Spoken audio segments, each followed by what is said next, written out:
The most exciting about my job is to work with technology, being in the field myself, doing this kind of flying, but then also work together with ecologists on finding out ways to use this technology for their purpose, to get a better understanding of the functioning of the forest.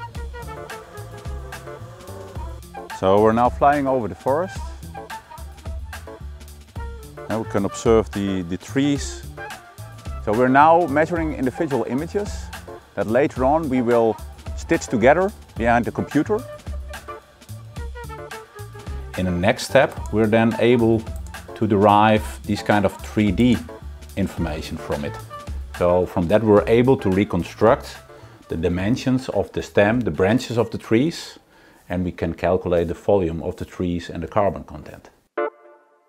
I think the big change is that we derive our conclusions not only from a few scattered observations, but increasingly from larger areas in different parts of a country or a biological region.